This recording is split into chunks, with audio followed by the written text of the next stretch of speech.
que pasa es que te vas sintiendo cansado y agotado, con mucho sueño. Cuando te diagnostican, le ponen una pausa a tu vida. Yo sentía que no podía avanzar o no podía hacer planes porque en primero no sabes si vas a vivir. Y ese es cuando se manifiesta de insuficiencia renal.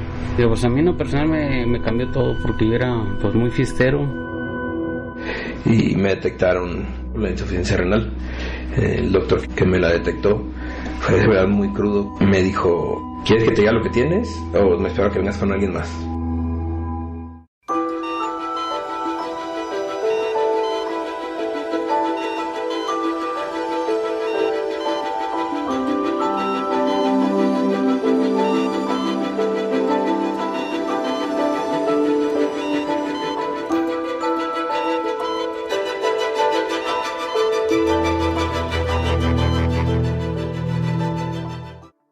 Pues dejé de hacer lo que tenía que hacer, trabajar, me iba a charreadas, andar de bailero.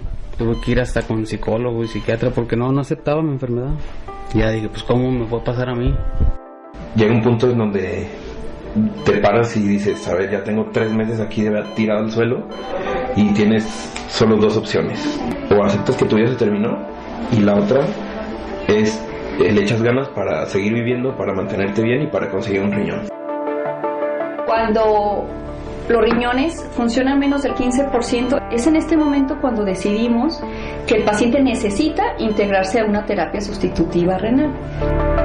Los riñones son 2 órganos del tamaño del puño de la mano. Se encuentran en la parte baja de las costillas, uno a cada lado de la columna vertebral. Se encargan de limpiar el cuerpo, filtran 200 litros de sangre cada día. Conservan los nutrientes necesarios y desechan los excesos de agua y sales minerales mediante la orina. Los riñones en su interior tienen 1 millón de nefronas, tubos pequeñísimos donde atraviesa la sangre. Los grupos de nefronas están cubiertos por el glomérulo, cápsula porosa que actúa como un colador que mantiene dentro de la circulación sanguínea la hemoglobina, proteína que le da oxígeno y el característico color rojo a la sangre.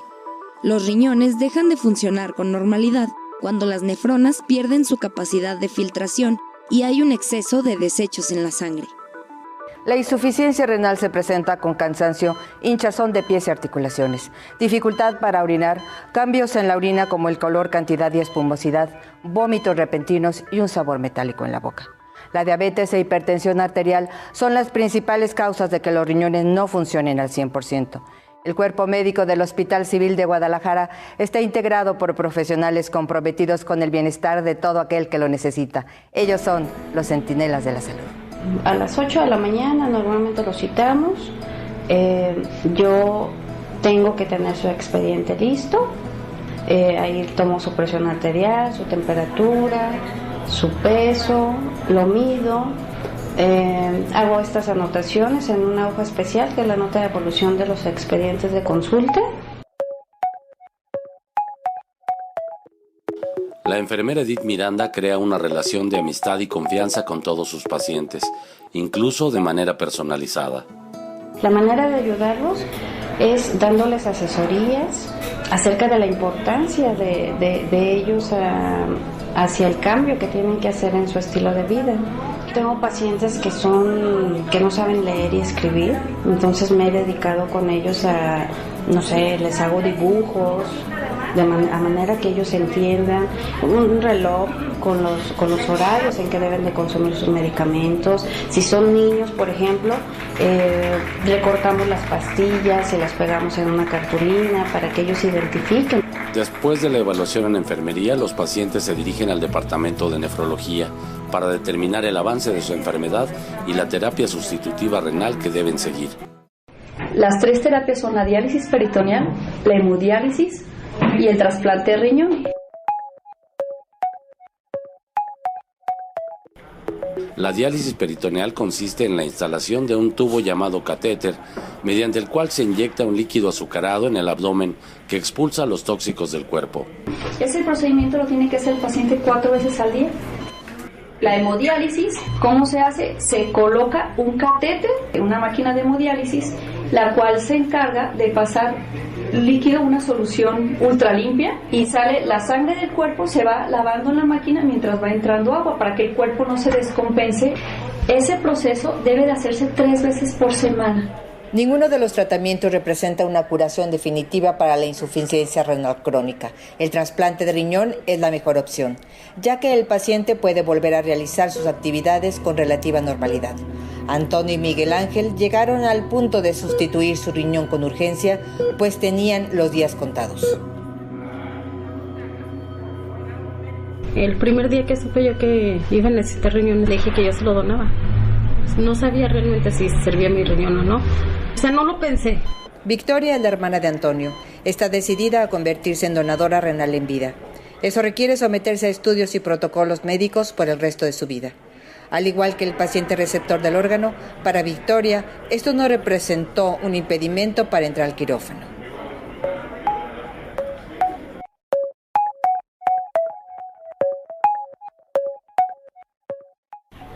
El donante vivo es la única situación en la medicina en la que nosotros vamos intencionalmente a someter a un riesgo, a lastimar, por decirlo de cierta forma, a mutilar a una persona que no lo necesita, pero que al mismo tiempo es aprobado y visto, obtiene el visto bueno de nuestros colegas del gremio médico, de la sociedad, de las principales religiones monoteístas y de las principales religiones del mundo, monoteístas y politeístas, porque pues va por un objetivo muy específico, que es recuperar la salud y la vida de una persona.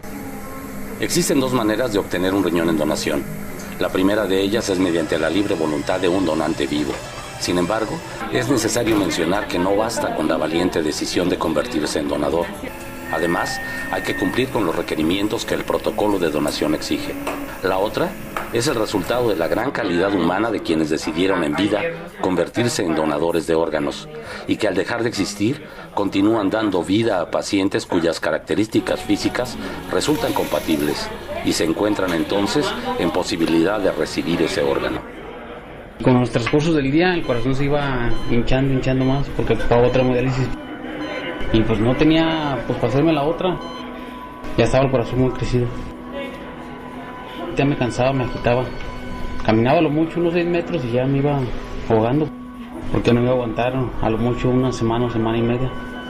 ¿Saben ustedes cuántos trasplantes de riñón se realizan al año en el Hospital Civil de Guadalajara?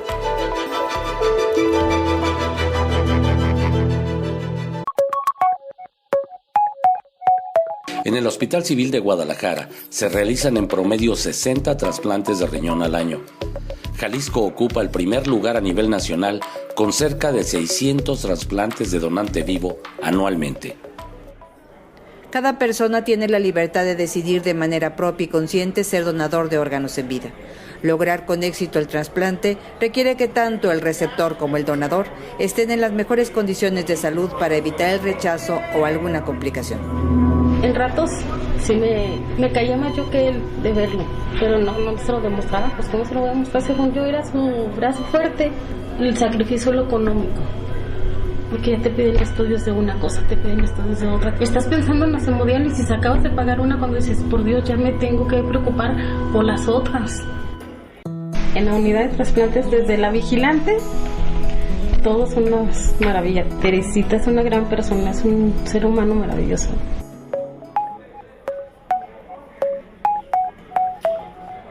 Mi labor es que lleguen mis pacientes para que yo haga una entrevista socioeconómica, los valore y ya asigne una cuota de recuperación por el trasplante que se va a realizar.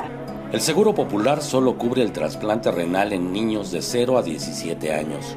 En adultos, los gastos de diálisis, hemodiálisis, estudios y la operación corren por su cuenta. Esta cirugía en el Hospital Civil tiene un costo 30 veces menor que en los hospitales privados de la región. Y los canalizo a diferentes asociaciones en su momento para ver si podemos lograr un apoyo con medicamento, material. Otras les pagan el trasplante, otras les pagan los días de hospitalización en la terapia y buscar el mejor costo para ellos. Antonio y Victoria terminaron el protocolo. Estaban listos para entrar al quirófano. Sin embargo, la salud de Antonio aún tenía complicaciones por revelar.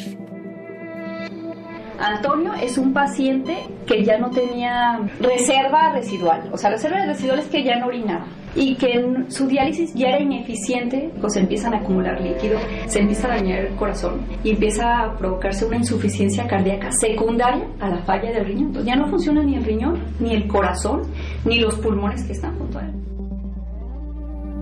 El paciente decide si con el riesgo cardíaco elevado ellos deciden trasplantarse o no. Durante la primera cirugía cayó en paro, apenas cuando lo estaban anestesiando. El paciente, salió del paro y cancelamos el trasplante. Él contaba con una condición muy especial, que era una afección del corazón, que fue causada a su vez por la enfermedad renal. Esto en otros tiempos, inclusive, o puede ser que en otros programas no sea candidato a trasplante porque tiene una condición cardíaca severa, pero en el caso de él se determinó que esta condición, esta complicación de su corazón, es de las que se pueden corregir con un trasplante exitoso. La ciencia médica se encuentra siempre en constante evolución.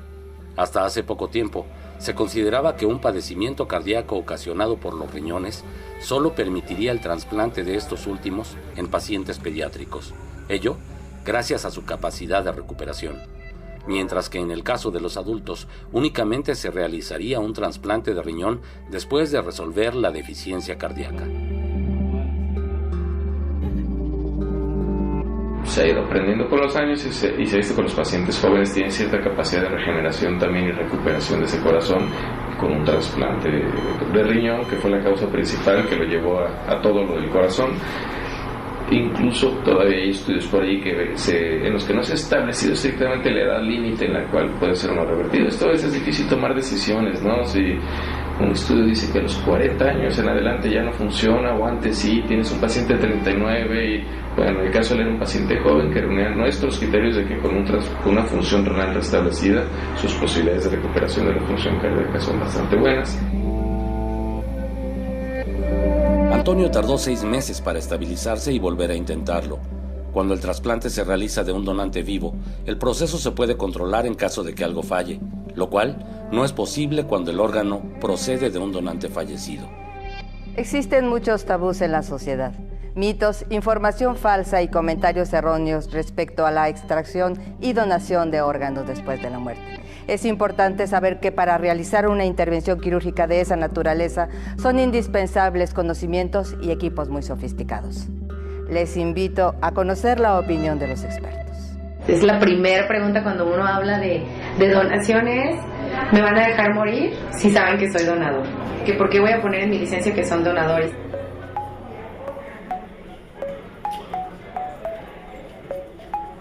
Otra es que vas a despertar un día sin un riñón, o que te van a secuestrar y que te van a quitar los órganos.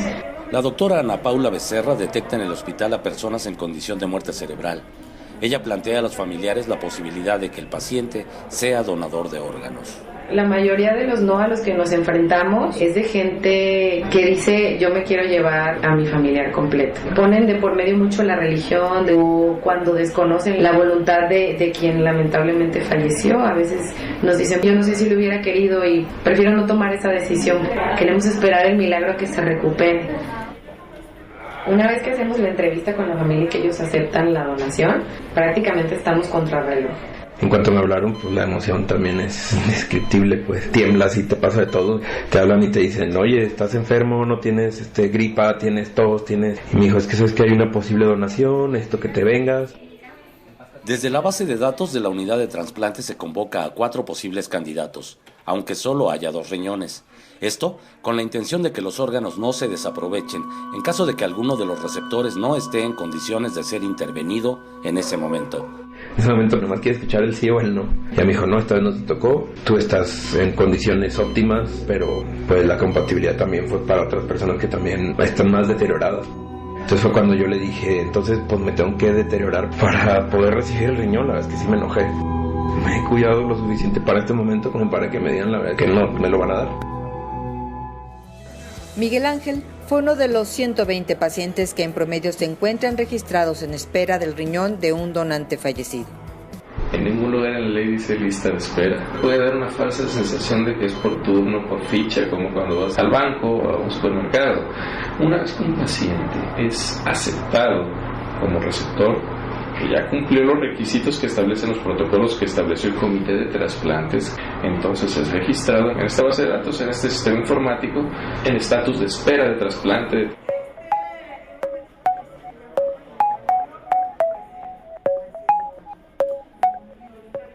La ley establece que un órgano se asigna por gravedad cuando es imposible que el paciente continúe dializándose y su última posibilidad sea la sustitución renal. Después, se considera la compatibilidad. Los grupos sanguíneos del donante y el receptor deben coincidir. Como tercer punto, se toma en cuenta la antropometría, es decir, que el donante y el receptor tengan proporciones corporales similares. Y finalmente, la urgencia. Un riñón desconectado tiene un tiempo de vida de tan solo 24 horas. Para evitar que el órgano se deteriore, se busca en la base de datos a posibles pacientes para recibirlo. Cuando el receptor en turno no está disponible, el órgano se asigna a otro candidato. Un mes después de aquella llamada, Miguel Ángel fue trasplantado y el resultado fue todo un éxito.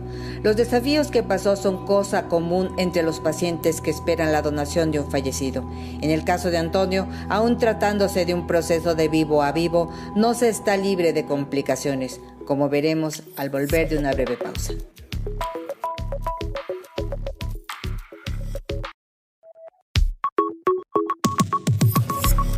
El 90% de pacientes con enfermedad renal tienen entre 15 y 35 años, justo en la etapa productiva de su vida. Antonio, a sus 32, logró recuperarse de 2 infartos al corazón en su primer intento de trasplante y decidió tomar el riesgo por segunda ocasión. Esta vez, el líquido peritoneal de la diálisis se acumuló cerca de su estómago y formó un tumor infeccioso de 3,5 kilos que tuvo que ser extirpado. Victoria y Antonio tomaron la decisión de entrar a quirófano por tercera ocasión con la esperanza de que finalmente el trasplante fuera un éxito. Sí te da miedo al entrar, porque no sabes si vas a despertar o no. No quieres ver la luz otro día más.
La hora la marcan, por favor. Estamos abiertos. 12:37. Bien. Ya me campo a la doctora Estefanía, por favor.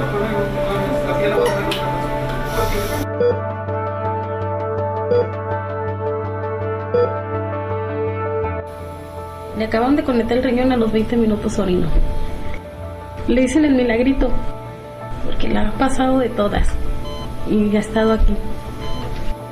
Nunca que es un sacrificio, es darlo con amor a las personas que lo necesitan. A pesar de la complejidad del procedimiento, 96 de cada 100 intervenciones realizadas en la unidad de trasplantes del Hospital Civil resultan exitosas. En México, el promedio de vida de un riñón trasplantado es de 10 años. Sin embargo, cuando el paciente observa cuidadosamente las instrucciones médicas, se tiene conocimiento de casos en que el órgano ha llegado a durar hasta 35 años.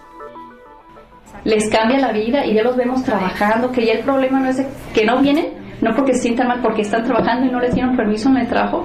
Eso es la mejor satisfacción que nos da.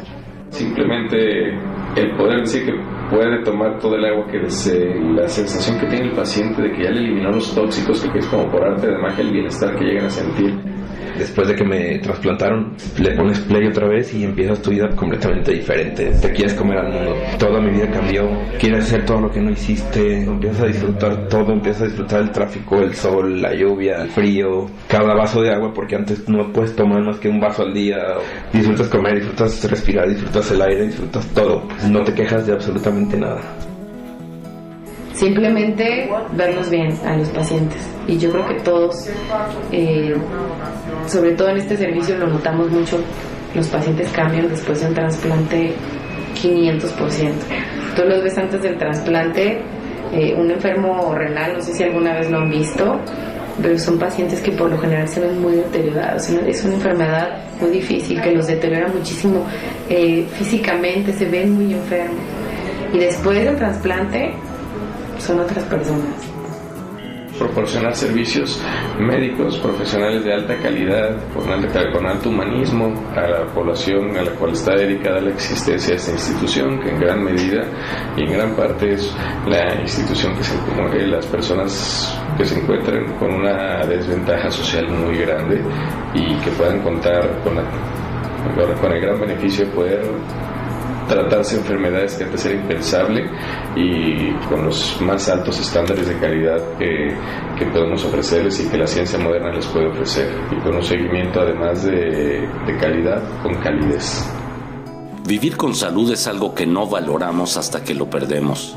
Es entonces que las cosas más simples se convierten en grandes privilegios. Yo los invito a todos a que lo platiquen. No necesariamente tiene que ser un tema escabroso o un tema triste, al contrario, es decir, bueno, si algún día me pasa algo, que claro que esperamos que a nadie nos pase nada, si algún día me sucede algo y yo tengo la oportunidad de ayudar a otras personas, quiero hacerlo y quiero que mi familia lo sepa para que ellos con mucha tranquilidad puedan tomar esa decisión. Fomentar una cultura de prevención ante las enfermedades resulta indispensable y como tarea adicional es importante promover además la donación. Fuimos testigos de cómo los avances en la medicina, el profesionalismo y entrega de los centinelas de la salud le dieron una oportunidad de vida a 2 personas que lucharon incansables. Sencillos hábitos tales como tomar agua en cantidades suficientes, reducir el consumo de sal y grasas en los alimentos, hacer ejercicio, evitar los refrescos, el tabaco y examinar nuestra sangre y orina por lo menos cada 6 meses pueden prevenir la insuficiencia renal. No lleguemos al límite donde la única opción sea buscar un donador para poder continuar.